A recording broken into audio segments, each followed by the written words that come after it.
非有消息，辛苦运营了18年的马来之翼即将走到终点。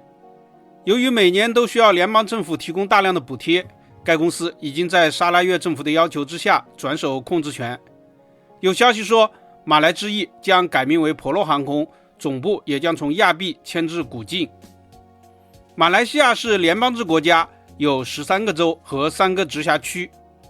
位于东部的东马北边是沙巴州州府亚庇，也被译作哥达金拿巴鲁；南边是沙拉越州州府古晋。它俩中间有一座叫做纳明岛的小岛，因为石油经济特别发达，被单独列为了直辖区。有人说，马来西亚是全球经营最成功的国家之一，它的人均 GDP 虽然只有 1.2 万美元，但是它的护照在183个国家和地区获得了免签待遇，排名全球第11位。马来西亚堪称世俗化最成功的穆斯林国家，这里的人们生性温和，社会素质较高。马来西亚人民素质较高，据称与马来政府关注民生有关。马来之翼就是在这种背景下创办的。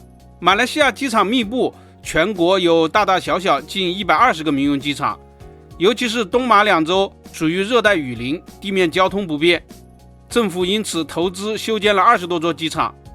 东马两州有些机场很小，跑道只有800米长，为此马来政府还投资创办了支线公司，解决乡村居民出行的问题。马来之翼最初使用福克50和 ATR 客机运营，很小的机场则使用双水塔。这些支线客机编织了40多条东马雨林航线，受到了好评。但是联邦政府也为此背上了负担，据称每年都要拨款 2.07 亿林吉特，约 3.4 亿元人民币。2024年底，这项资助计划到期，据称还发生了一些小争执。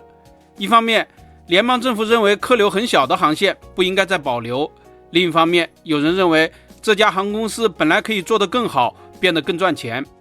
在这种背景之下，马来之翼转手无可避免，因为大量的小型机场集中在沙拉越州，沙拉越政府挺身而出接手了这家公司。但是沙拉越州本身不太富裕，能否支撑得起呢？一些分析人士表示担忧。不过沙拉越政府没有将航空公司命名为沙拉越航空，而是婆罗航空。也有人认为未来可能会与沙巴州一起打理。沙巴州的旅游经济比沙拉越要发达，亚庇和仙本那都是招人喜爱的旅游目的地，尤其是仙本那外海的卡帕莱水屋深受很多中国人的欢迎。婆罗是加里曼丹岛的别称，它是世界第3大岛，目前该岛由马来西亚和印度尼西亚共享。印度尼西亚2024年已经决定将它的首都从雅加达搬迁到东加里曼丹省的努沙塔拉。按照现在的说法，沙拉越政府要的不仅仅是支线航空，婆罗航空未来可能通航印尼，或者会引进干线飞机飞整个的东南亚，其实等于说不再专心做支线了。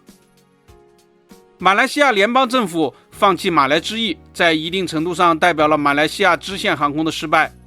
马来政府投资有马航，马航其实也一直想把支线做大做强。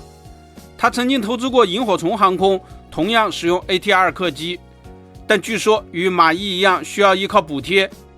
2022年，萤火虫开始引进波音737-800，也放弃了单纯支线的想法。想要把支线航空做好，老百姓必须非常有钱。虽然能够免签183国，但是马来西亚要做好支线航空，可能还不到火候。本期咱们就聊到这里，下期见。